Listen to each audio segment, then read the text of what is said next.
Isang text message.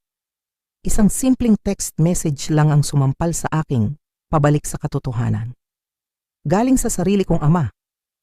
Ang sabi niya, "Isabel, napag-usapan na namin ang kinabukasan ng angkla at napagdesisyonan namin na hindi ka na namin kailangan, umalis ka na muna." Ganun lang, walang hello, walang kumusta, anak. At lalong-lalo na walang salamat. Isang malupit na pagtataboy. Hindi ka na namin kailangan. Ang mga salitang iyon, umalingaw-ngaw sa isip ko, paulit-ulit. Hindi ka na namin kailangan. Doon sa group chat ng pamilya namin, ang group chat na pinangalanan kong Angkla Team para sana magbigay ng pag-asa, doon nila ipinadala ang hatol. Habang nakatitig ako sa screen ng cellphone ko, basang-basa pa ng pagod ang mga mata ko mula sa 12 oras na trabaho sa corporate world. Ang trabahong totoong nagbabayad ng mga bills ko, naghihintay ako. Nagabang ako sa reply ni Mama. Sigurado ako may sasabihin siya. Pipigilan niya si Papa.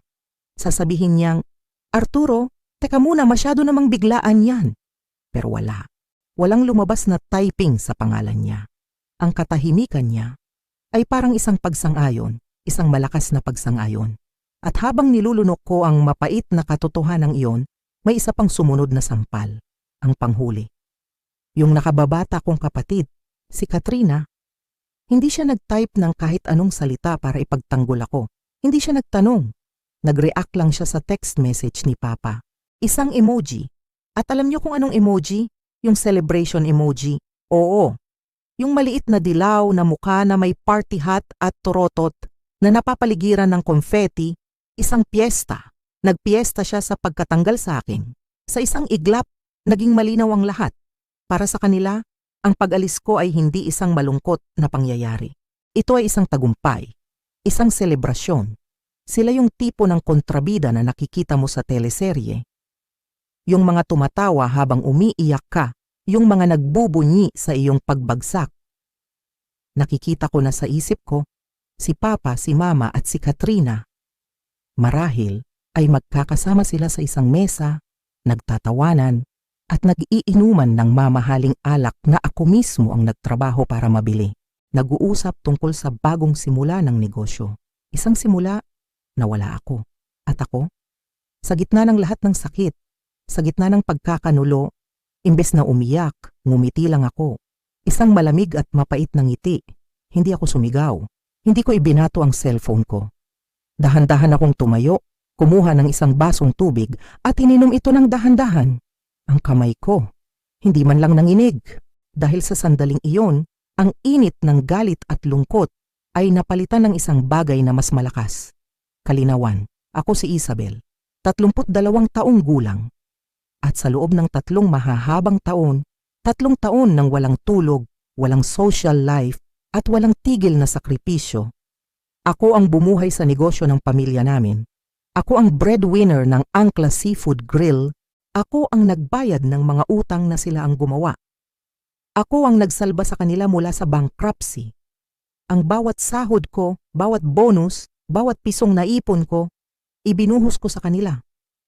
Ang pamanang iniwan sa akin ng lolo ko, ginawa kong panangga para sa kanila. 18,500,000 piso. Ganon kalaki ang halaga ng tiwala ko. Ganon kalaki ang halaga ng pagmamahal ko na tinapakan lang nila. Ngayon, gusto nila akong umalis. Gusto nilang itapon na lang ako na parang basahan ngayong sa tingin nila ay maayos na ang lahat. Akala nila, panalo na sila. Akala nila, nakuha na nila ang lahat ng gusto nila. Pero heto ang hindi nila alam. Heto ang resibo ng lahat ng kanilang kawalan ng utang na loob. Ang business account na ginagamit nila. Ang account na nagsisilbing collateral na bumubuhay sa lahat ng utang nila sa bangko at sa mga supplier. Ang account na iyon ay nakapangalan sa akin. At ang 18,500,000 piso na laman noon ay personal kong pera. Pera ko. At sa isang click ko lang, sa isang pindot lang sa laptop ko, mawawala ang lahat ng iyon sa kanila. Kung naranasan mo na ang pakiramdam na maging estranghero sa sarili mong tahanan, ang pakiramdam na ibigay ang lahat, pero sa huli, ay ituring na parang wala lang. I-like at i-share mo ang video na to. At syempre huwag kalimutang mag-comment sa ibaba. Gusto kong malaman saan kayo nanonood at kung mayroon kayong sariling kwento, ikwento nyo rin sa akin ang mga hugot nyo. Simulan na natin ang kwento ng aking matamis na pagbawi matapos kong isend ang text message na iyon. Ang text na pumuputol sa lahat. Hindi ako umiyak. Hindi ako nagwala. Sa halip, isang kakaibang kapayapaan ang bumalot sa akin. Ang bigat na pasan-pasan ko sa loob ng 3 taon, bigla na lang gumaan. Para akong isang sundalong isinuko ang kanyang baluti matapos ang isang mahabang giyera na hindi naman para sa kanya. Tumayo ako mula sa sofa at ang bawat hakbang ko papunta sa aking kwarto ay may bigat ng isang desisyon. Hindi ito desisyon na ginawa dahil sa galit, kundi desisyon na ginawa dahil sa pagkamulat. Binuksan ko ang aking laptop.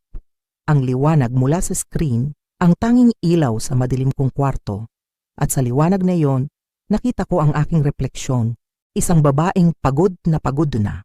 Pero sa wakas, ay lalaban na para sa sarili. Nag-navigate ako papunta sa website ng bangko, ang mga daliri ko, na dati nanginginig sa tuwing nag-aproba ako ng pondo para sa mga biglaang gastos ng restaurant, ay kampante na ngayon. Mabilis kong natype ang aking username at ang komplikadong password na binabago ko bawat 3 buwan para sa seguridad. Seguridad na ako lang pala ang nag-iisip. Tumunog ang aking telepono para sa 2-factor authentication. Inilagay ko ang code at bumukas ang aking dashboard. At naroon ito, ang business reserve account. Ang pangalan ko ang nakalagay. Ang credit score ko ang ginamit para mabuo ito. Ang pondo nito ay galing sa aking ipon, sa aking mga bonus, at sa pamanang iniwan sa akin ni Lolo na dapat sana ay para sa kinabukasan ko. Ito ang account na nagsilbing kalasag nila. Ang kalasag laban sa mga supplier na maniningil. Ang kalasag laban sa bangko na kukunin na sana ang restaurant. At sa gitna ng screen, nakatitig sa akin ang isang numero, 18,500,000 piso. Hindi lang ito numero. Ito ang buhay ko. Ito ang bahay na hindi ko binili sa Cebu Ipuanti Park. Ito ang mga bakasyon sa Palawan na hindi ko tinuloy. Ito ang retirement fund na hindi ko sinimulan. Ito ang bawat tinipid na tanghalian at bawat gabing pinuyat ko sa pagtatrabaho. Inilagay ko ang lahat ng iyon diyan para protektahan sila. Ngunit ang kalasag ay para sa mga kasama sa laban, hindi para sa mga kalaban. Pinindot ko ang transfer tab. Pinili ko ang business reserve account bilang pinagmulan. At pinili ko ang aking personal high-yield savings account bilang patutunguhan. Tinype ko ang mga numero. Isa-isa. 185000000. Huminto ang mundo ko sandali nang lumabas ang tanong sa screen. Are you sure you want to transfer 18,500,000? Napapikit ako.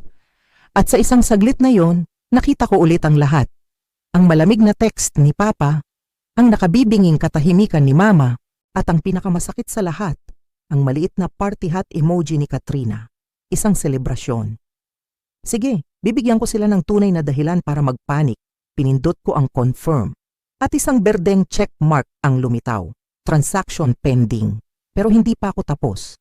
Pumunta ako sa Authorized Users tab. Nakita ko ang pangalan ng aking ama si Arturo.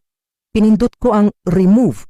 Sunod ang pangalan ni Katrina na sa aking katangahan ay idinagdag ko noong nakaraang buwan para raw makabili siya ng emergency social media ads. Pinindot ko ang remove. Nakita ko rin ang automatic link sa payroll system ng restaurant na ako mismo ang nag-setup. Pinindot ko ang disconnect. Sa loob ng isang oras, para akong isang siruhano na maingat na nag-aalis ng isang tumor. Bawat digital key, bawat shared password, bawat credit card na konektado sa aking pangalan, lahat ay pinutol ko. Ginawa ko ito ng walang pag-aalinlangan, ng walang emosyon. Pagsapit ng hating gabi, isinara ko na ang aking laptop. Ang katahimikan sa aking apartment ay iba na ngayon. Hindi na ito katahimikan ng kalungkutan. Ito ay katahimikan ng kapayapaan. Kasi sante ko lang sa sarili kong pamilya.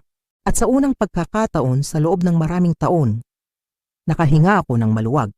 Kinabukasan, sumikat ang araw, pero para sa akin, iba na ang kulay ng mundo. Mas matalas, mas malinaw. Nagising ako ng alas 7 ng umaga, naligo, at isinuot ang pinakamagandang navy blue suit ko. Hindi ko sinilip ang group chat. Hindi ko tiningnan ang mga CCTV camera sa restaurant, isang ugali na naging bahagi na ng sistema ko sa loob ng 3 taon. Dumiretso ako sa Cebu Business Park, pumarada, at pumasok sa opisina ni Attorney De Leon. Si Attorney De Leon ay matalik na kaibigan ng lolo ko. Isang taong kagalang-galang, may pilak na buhok, at laging nakasuot ng barong na mukhang mas mahal pa sa sasakyan ko. Siya ang tumulong sa akin na ayusin ang mga papeles para sa aking legal na pagkakasangkot sa restaurant noon. Mga papeles na tinawag lang ni Papa na hindi importanteng papeles. Pagpasok ko sa opisina niya, nag-angat siya ng tingin mula sa kanyang malaking mahogany desk. Nakita niya ang ekspresyon sa mukha ko, tinanggal niya ang kanyang salamin sa pagbasa at isinenyas ang upuan sa tapat niya. "Isabel," sabi niya, seryoso ang boses. "Ang aga mo yata." "Hindi po ito tungkol sa audit, attorney," sagot ko, habang inilalapag ang aking telepono sa kanyang mesa. Tapos na po ang lahat. Tinanggal nila ako sa trabaho. Sa pamamagitan ng text message kagabi, bahagyang tumaas ang kilay ni Atatier De Leon. Iyon na yata ang pinakamalaking emosyon na nakita ko mula sa kanya. "Tinanggal? Hindi ka empleyado, Isabel. Ikaw ang gwarantor. Ikaw ang salbabida nila." "Mukhang nakalimutan na po nila yon," sabi ko. "Winithdraw ko na po ang collateral kagabi. Ang 18 milyon at 500,000 piso ay nasa personal account ko na. Kailangan ko po ang tulong ninyo para gawing itong opisyal at pinal." Sumandal si Atty. De Leon sa kanyang leather na upuan. Pinag-cross niya ang kanyang mga daliri at tinitigan ako ng matagal. Para siyang sinusuri kung buo ba talaga ang loob ko. "Kapag ginawa mo ito, Isabel, ang mga domino ay babagsak ng napakabilis. Kapag wala ang capital reserve na yon, tatawagan ng bangko ang kanilang mga utang sa loob ng 30 araw. Ang mga supplier, hihingi agad ng cash on delivery. Magiging isang malaking sakuna ito para sa kanila." "Alam ko po, attorney," sabi ko, at ang boses ko ay hindi man lang nanginig. Pero pagod na akong maging ang tanging pader sa pagitan nila at ng sakuna. Gusto ko ng isang malinis na hiwalayan. Gusto ko ng isang legal na dokumento na nagsasabing wala akong anumang papel, pananagutan, o awtoridad sa Angkla Seafood Grill. Epektibo agad-agad. Dahan-dahang tumango si Atay Mira De Leon. Isang maliit na ngiti ang sumilay sa kanyang mga labi. "Matalino, kung palubog na ang barko, hindi mo gugustuhing nakakadena ka sa rehas nito." 2 oras naming binalangkas ang dokumento. Ang titulo, Notice of Cessation of Support and Involvement. Malamig, professional, at brutal sa kalinawan nito. Isinulat ko na tinatapos ko na ang bawat legal at pinansyal na tungkulin na may kaugnayan sa negosyo.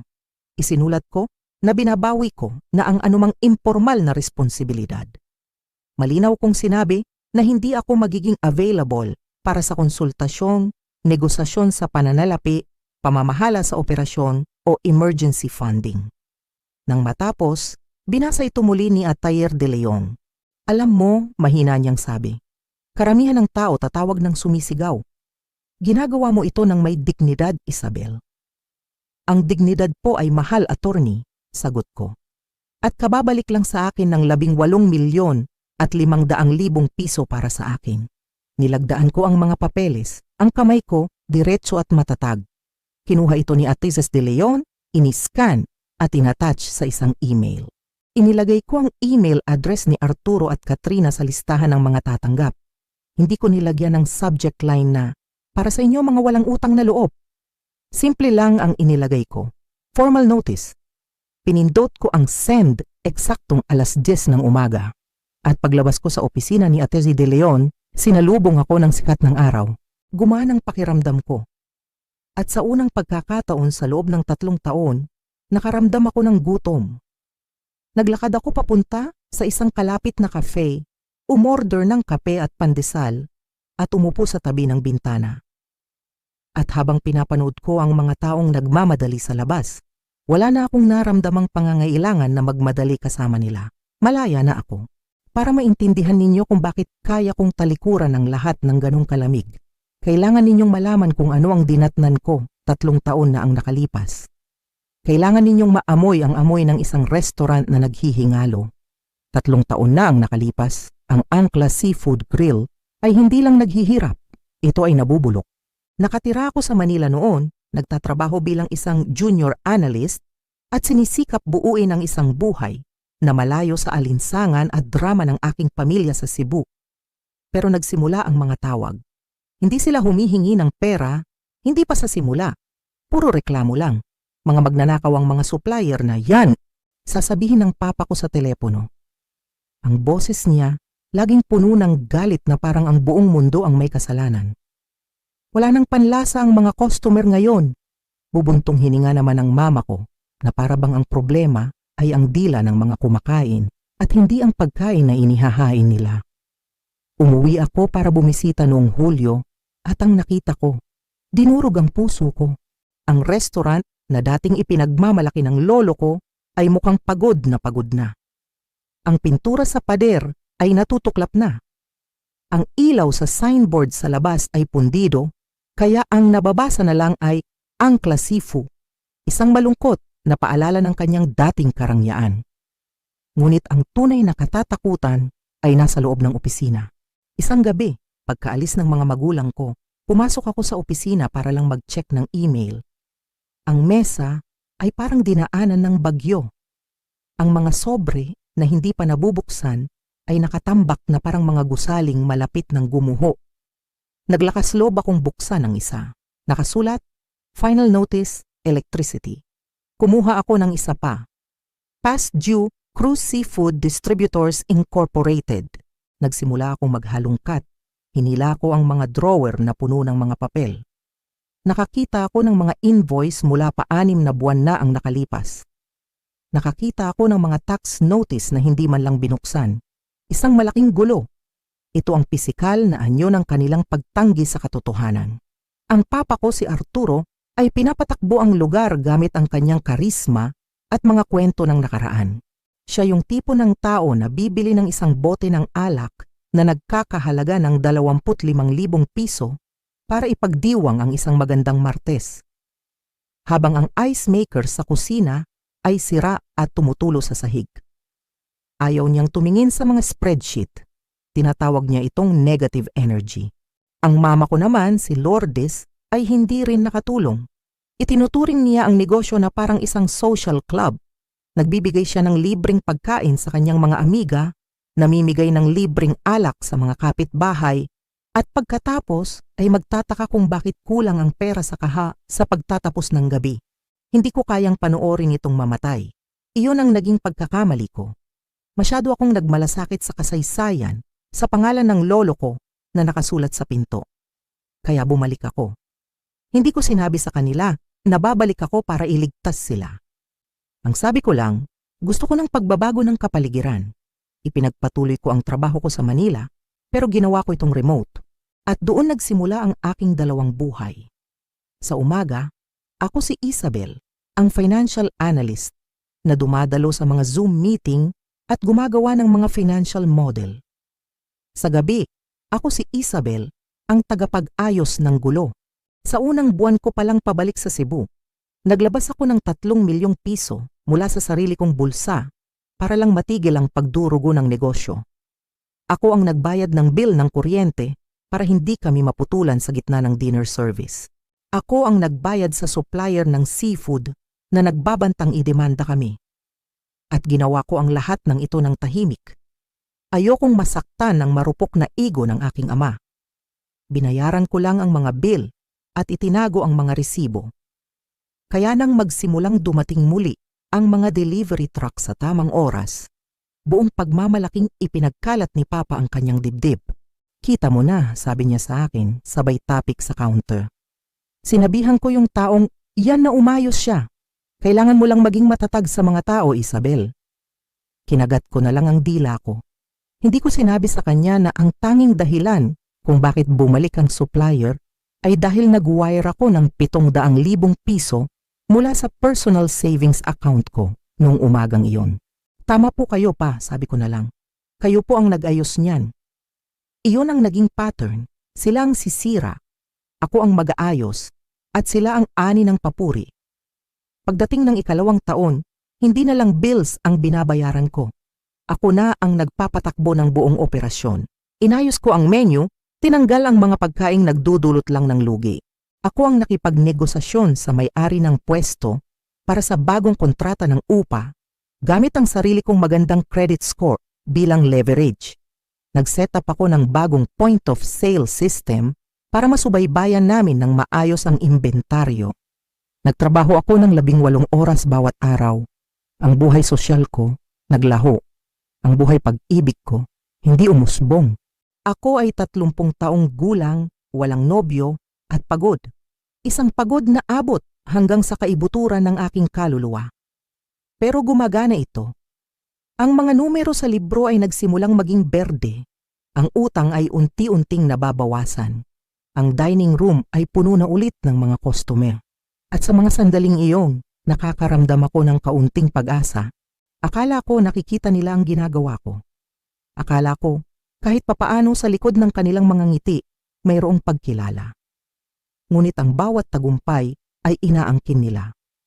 Kapag may pumupuri sa pagkain, sasabihin ng nanay ko, yan ang recipe ng pamilya namin. Kapag may nagkokomento na mas mabilis na ang serbisyo, sasabihin ng tatay ko, dinisplina ko lang ang mga staff. Ako, nananatili akong anino sa likod ng kanilang tagumpay. Isang anino na may hawak na calculator at spreadsheet. Isang beses, may isang food blogger na sikat sa Cebu na nagsulat ng magandang review tungkol sa amin. Tuwang-tuwa ang mga magulang ko. Nagpa-frame pa nila ang article. Sa isang family dinner, ipinakita nila ito sa lahat ng aming kamag-anak. Tingnan ninyo, sabi ni Papa, ang galing talaga ng diskarte ko.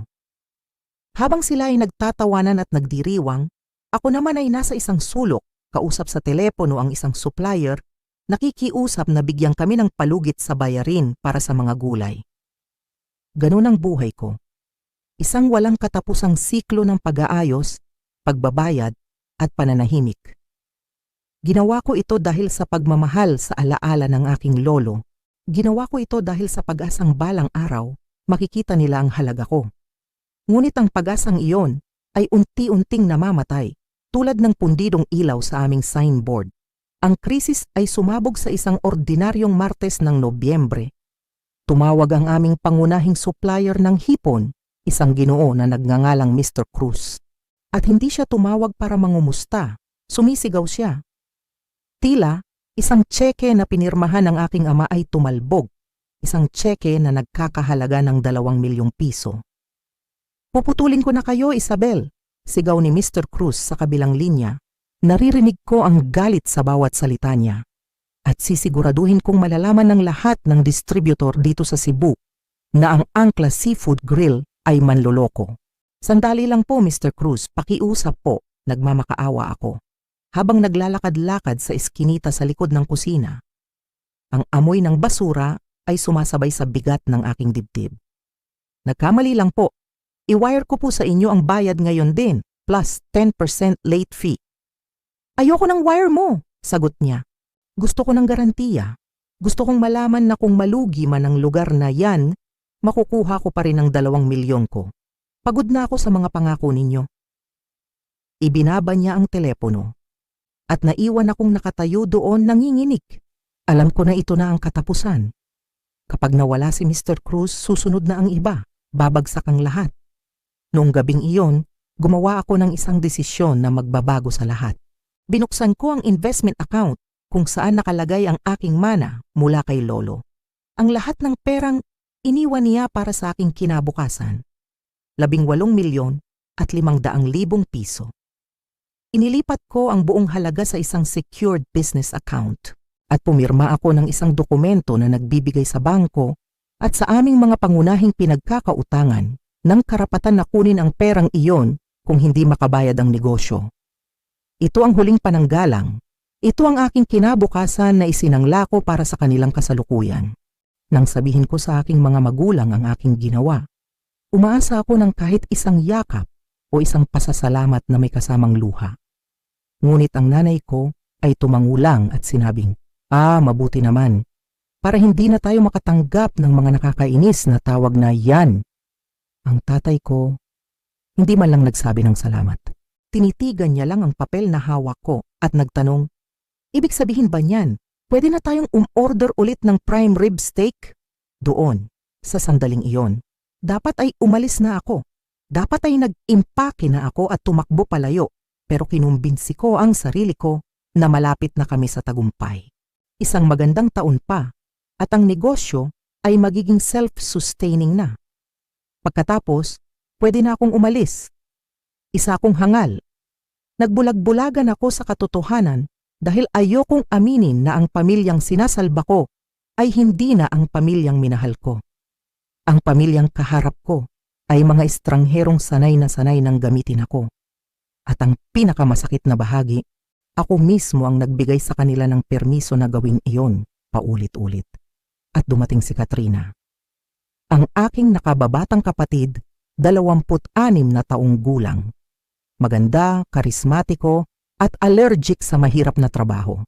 Ginugol niya ang huling 4 na taon sa paghahanap sa kanyang sarili sa California, na sa pagkakaalam ko ay nangangahulugang pagkuha ng litrato ng avocado toast at paghingi ng pera para sa upa sa aming mga magulang.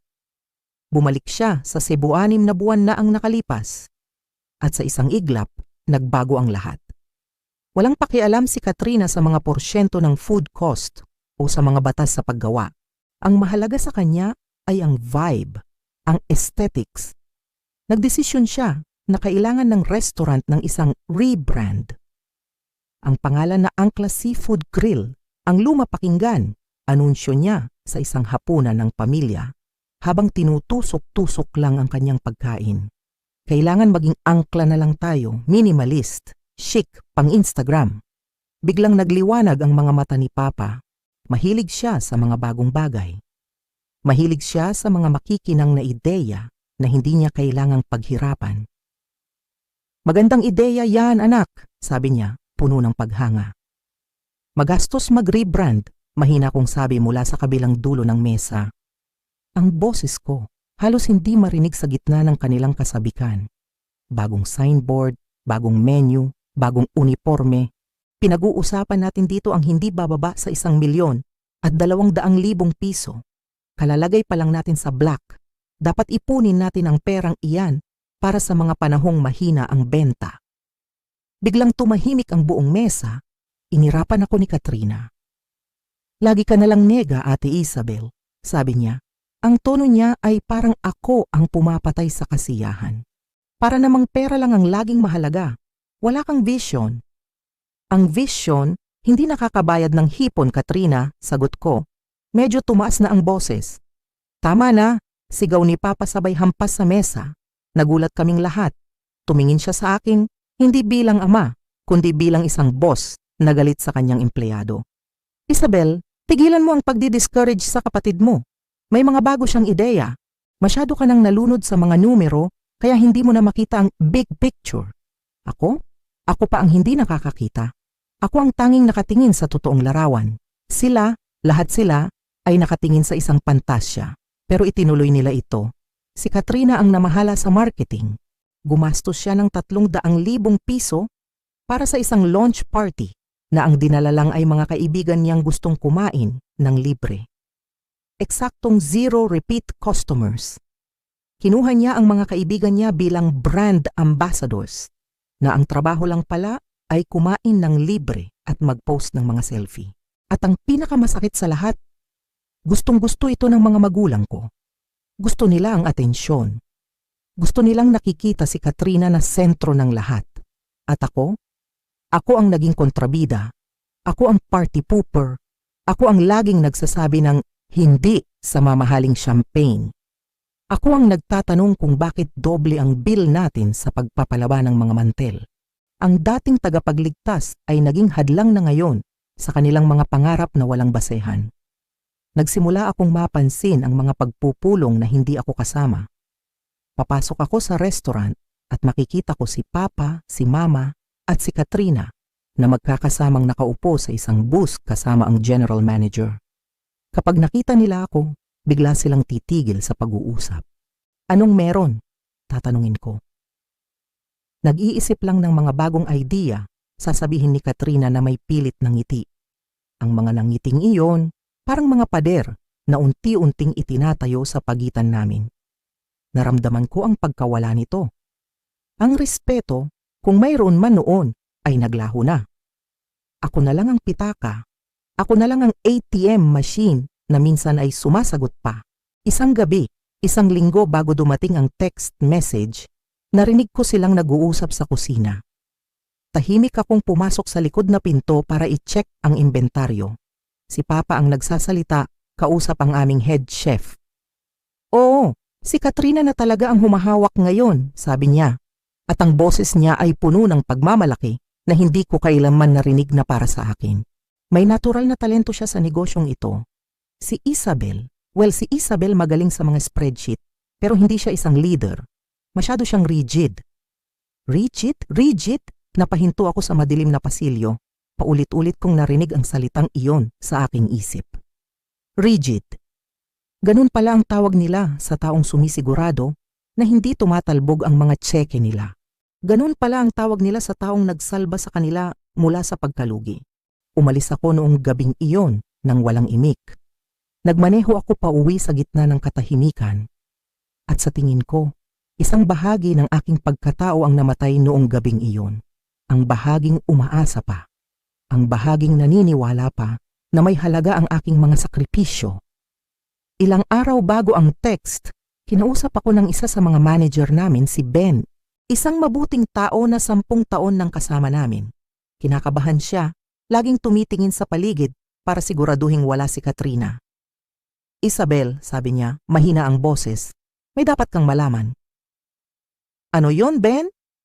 Yung papa mo at si Katrina, nakipag-meeting sila sa bangko kahapon, hindi ka kasama. Nanikip ang dibdib ko. Aling bangko? Sa First National. Yung loan officer, sagot ni Ben. At nag-atubili siya. Narinig ko silang nag-uusap pagkatapos. Sabi ni Katrina, yung negative energy mo raw ang humihila pababa sa negosyo. Sinabi niya sa papa mo na kung gusto nilang mag-expand at magbukas ng pangalawang branch, kailangan nilang i-streamline ang leadership. Kailangan daw tanggalin ang dead weight. Dead weight. Nakatitig lang ako kay Ben. Sinusubukang iproseso ang kapal ng mukha nila. Pumayag ba si Papa? Yumuko si Ben. Ang sabi niya, baka raw nagampanan mo na ang iyong layunin. Sabi niya, ngayong stable na ang mga account, hindi na nila kailangan ng isang crisis manager. Ang kailangan na raw nila ay isang visionary. Nagpasalamat ako kay Ben at umalis. Hindi ko sila kinumpronta. Pumasok lang ako sa aking apartment at tiningnan ang investment account. Ang 18 milyon at 500,000 piso ay naroon pa rin. Hanggat nandyan ang perang iyan, akala ko ligtas ako. Akala ko hindi sila maglalakas loob na itulak ako palabas dahil alam nila.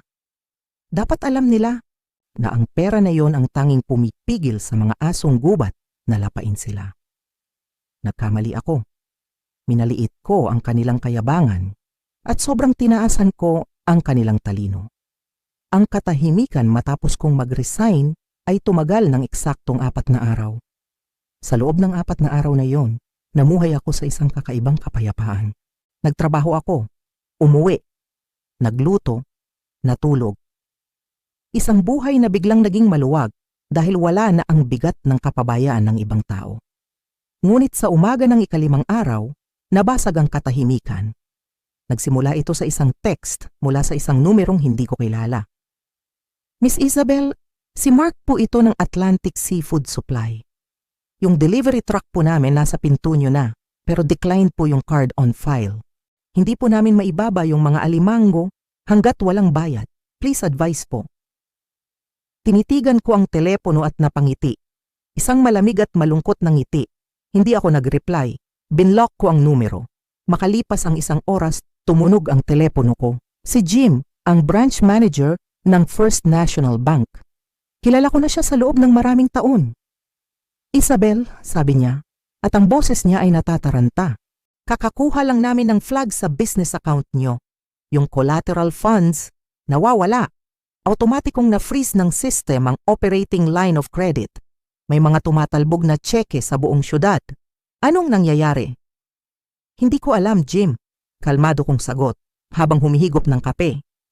Hindi na ako konektado sa Angkla Seafood Grill. Dapat tawagan mo si Arturo. Tinawagan ko na si Arturo. Sabi ni Jim, tumataas na ang boses.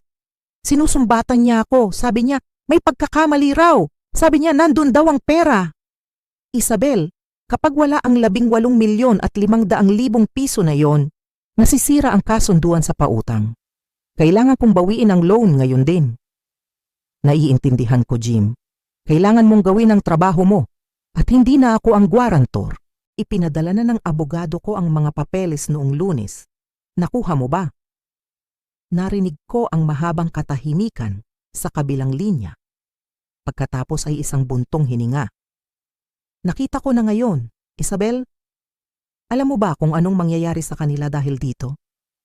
Alam na alam ko, Jim. Magandang araw sa'yo. At ibinaba ko ang telepono.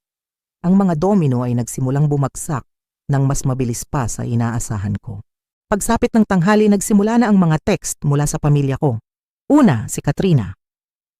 Ate, sagutin mo ang telepono. Nagloloko yung bangko. Nagpapanik si Papa. Ayusin mo to. Ayusin mo to. Hindi pakiusap. Hindi sorry. Isang utos. Hindi ko pinansin. Sumunod si Mama. Isabel, anak. Bakit umaalis yung truck ng seafood? May private event tayo ngayong gabi. Ayaw nilang ibaba yung pagkain. Tawagan mo sila ngayon din. Hindi ko pinansin. At ang huli, si Papa. Isabel, hindi ito nakakatuwa. Ibalik mo yung pera. Pwede nating pag-usapan ng papel mo mamaya, pero ibalik mo yung pera ngayon. Ibalik mo yung pera. Para bang pera niya iyon. Para bang laruan lang iyon na kinuha ko. Hindi ako sumagot. Inilagay ko sa do not disturb mode ang aking telepono at nagpunta sa isang yoga class. Noong gabing iyon, nalaman ko mula kay Ben, ang manager, kung gaano kalala ang sitwasyon. Ang mga supplier humihingi ng cash. Pero wala silang cash dahil na-freeze ang mga account. Kinailangan nilang tanggalin ang kalahati ng menu. May mga customer na nag-walk out. Si Papa sumisigaw sa opisina. Si Katrina umiiyak sa loob ng walk-in freezer. At ang mga staff natatakot. Dahil nagsimula ng tumalbog ang kanilang mga sahod. Ang barkong akala nila ay matatag ay mabilis na palubog. Ang sumunod na weekend ay isang unos. Ang telepono ko na dati may tahimik maliban sa mga tawag mula sa mga supplier o sa mga emergency sa restaurant ay naging isang walang tigil na alarma ng kanilang desperasyon. 47 missed calls mula kay Papa, kay Mama at kay Katrina. Ang mga voicemail na sa una ay puno ng galit at pag-uutos ay unti-unting naging mga pakiusap na basag at nanginginig. May isang voicemail na hindi ko malilimutan. Galing kay Papa. Ang boses niya ay hindi na boses ng isang aroganting hari ng kanyang maliit na kaharian. Ang boses niya ay boses ng isang taong nalulunod, mahina, halos isang bulong. Anak, Isabel, tingnan mo, siguro naging padalos-dalos kami. Hindi namin alam na ganun pala ang pagkakaayos ng mga account. Kailangan namin ng liquidity, Isabel. Pumasok ka lang sa Lunes. Pwede tayong mag-usap. Handa si Katrina na ibigay sa iyo ulit ang paghawak ng mga libro. Napahinto ako. Handa si Katrina na ibigay sa iyo. Kahit na sila ay nasa bingit na ng bangin, ang kayabangan ay nandoon pa rin. Ang tingin pa rin nila sa akin ay isang tauhan na pwede nilang ibalik sa pwesto kapag kailangan. Ang kapatawaran ay hindi galing sa kanilang puso, kundi sa kanilang pangangailangan. Ang alok ay hindi isang pagsisisi, kundi isang transaksyon. Hindi ko na pinakinggan ang iba pa. Binura ko ang lahat ng voicemail. Hindi ako sumagot. Sa halip na lunurin ang sarili ko sa kanilang gulo, pinili kong lumangoy sa kapayapaan. Ginugol ko ang Sabado at Linggo sa pagpipinta ng aking sala. Pinili ko ang isang masayang kulay dilaw, isang kulay na sumisigaw ng pag-asa at bagong simula. Nagpunta ako sa plant shop at bumili ng mga bagong halaman, mga buhay na bagay na aalagaan ko dahil gusto ko, hindi dahil kailangan. At sa unang pagkakataon, binuksan ko ang isang travel website at nag-book ako ng flight. Isang flight papuntang Batanes para sa susunod na tagsibol. Isang pangarap na 10 taon ko nang gustong tuparin, pero laging isinasantabi dahil kailangan ng restaurant. Sa bawat hagod ng pintura, sa bawat halamang inilalagay ko sa paso, nararamdaman ko ang pagbabalik ng sarili ko. Ang Isabel na nawala sa gitna ng mga resibo at payroll ay unti-unti nang umuuwi. Noong Lunes ng umaga, habang humihigop ako ng kape sa aking bagong pinturang sala, nagpadala ako ng isang huling email. Isang email na magsisilbing tuldok sa lahat. Ikinopya ko ang aking abogado, ang bangko at ang aking mga magulang. Para kay Arturo at Katrina, natanggap ko ang inyong mga mensahe. Para maging malinaw ang lahat, ang 18,500,000 piso ay aking personal na puhunan na inilagay para masigurado ang inyong mga utang. Noong tinapos ninyo ang aking partisipasyon, tinapos ninyo rin ang seguridad na yon. Hindi ako isang consultant, hindi ako isang bangko. Ako ang anak na itinakwil ninyo. Hindi ako babalik. Hindi ko aayusin ang krisis sa pera na kayo mismo ang gumawa. Good luck sa inyong vision, lubos na gumagalang Isabel. Iyon na yon, ang huling salita. Pagkatapos kong isend iyon, binlock ko na ang kanilang mga numero. Tinapos ko na ang kabanata. Isang buwan ang lumipas, ang Angkla Seafood Grill ay wala na. Hindi ito sumabog. Unti-unti lang itong nalanta at namatay. Nang walang credit line, hindi sila makabili ng inventaryo. Nang walang inventaryo, wala silang maihain sa mga customer. At nang walang customer, wala silang pambayad sa upa. Pinalayas sila ng may-ari ng pwesto 6 na linggo pagkatapos ng aking pag-alis. Ang pangalang pinaghirapan ng lolo ko at pinaghirapan kong iligtas ay naging isang bakanting espasyo na lang na may malabong marka ng dating signboard. Nakarating sa akin ang mga tsismis. Ganun naman sa Cebu, mabilis kumalat ang balita. Narinig ko sa isang dating empleyado na sinisisi daw ni Papa ang ekonomiya. Sabi niya, nilamon daw siya ng mga malalaking korporasyon. Hindi niya kailanman binanggit ang pangalan ko.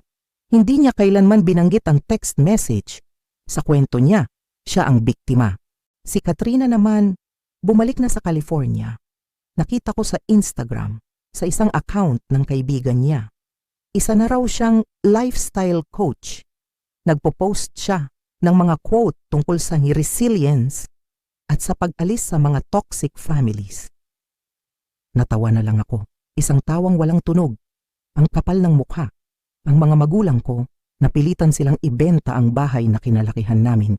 Ang bahay kung saan ako natutong maglakad, kung saan kami nagdiriwang ng Pasko, kung saan nakasabit pa rin ang mga graduation picture ko.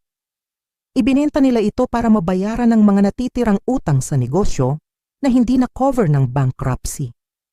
Lumipat sila sa isang maliit na kondo sa kabilang parte ng syudad. Hindi na kami nag-usap mula nung huling email na yun. Minsan, sa kalaliman ng gabi, kapag tanging ang tunog lang ng aircon ang naririnig ko, naiisip ko, naging masyado ba akong malupit? Dapat ko ba silang binigyan ng babala? Dapat ko bang iniwan muna ang pera kahit 1 buwan lang para bigyan sila ng pagkakataong makahanap ng solusyon?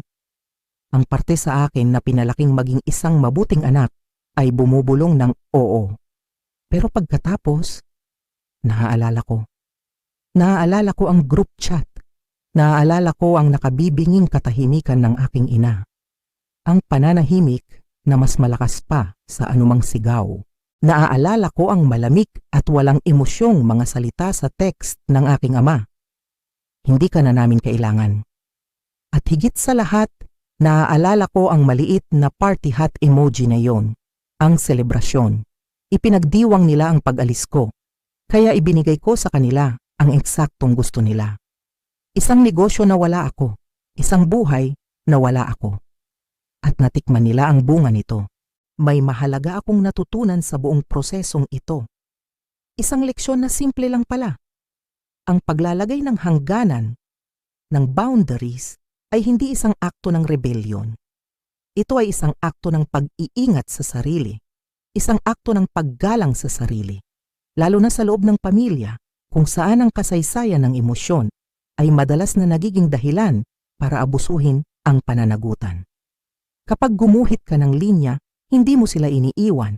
Pinoprotektahan mo ang parte ng iyong sarili na nagpapahintulot sa iyong mabuhay ng walang sama ng loob, walang takot, at walang mga hindi nakikitang utang na loob. Ang tunay na kapayapaan ay dumarating kapag itinigil mo na ang paghahabol sa pag-apruba ng mga taong ang tanging halaga lang na nakikita sa iyo ay kung ano ang maaari nilang makuha mula sa iyo. Ang bahay na hindi ko nabili. Sinisimulan ko ng mag-ipon para dito. Ang mga bakasyon na hindi ko tinuloy. Hawak ko na ang tiket para sa una sa marami pang darating. Ang retirement fund na hindi ko sinimulan. Well, mayroon na akong 18 milyon at 500,000 pisong panimula. Sa huli, hindi pera ang nawala sa kanila. Hindi lang din isang restaurant. Ang nawala sa kanila ay ako. At ako naman, ang nawala lang sa akin ay ang bigat na hindi naman dapat sa akin. Kaya ngayon, kailangan kong itanong sa inyo, sa inyong lahat na nakikinig at nanonood, naging masama ba ako? Naging kontrabida ba ako sa ginawa kong pagbunot ng lahat ng tulong sa mismong gabing ipinagtulakan nila ako papalabas? O iyon na ba ang tanging paraan, ang tanging wika na maiintindihan nila para iparamdam sa kanila ang bigat ng pasan na mag-isa kong binuhat sa loob ng napakaraming taon? Ano ang gagawin ninyo kung kayo ang nasa sapatos ko? Kung ang kwentong ito ay sumalamin sa inyo, kung naramdaman ninyo ang bigat at ang paglaya sa bawat salita, pindutin nyo na ang like button at mag-subscribe sa channel para sa mas marami pang kwento tungkol sa mga totoong tao na gumuguhit ng mga totoong linya sa kanilang buhay. At syempre huwag kalimutang iwanan ang inyong mga saloobin sa comment section sa ibaba. Binabasa ko ang bawat isa sa inyo. Saan kayo nanonood? Ikwento nyo sa akin ang inyong sariling istorya. Salamat sa pakikinig. At laging tandaan, ang pagpapahalaga sa sarili ay hindi kailanman pagiging makasarili.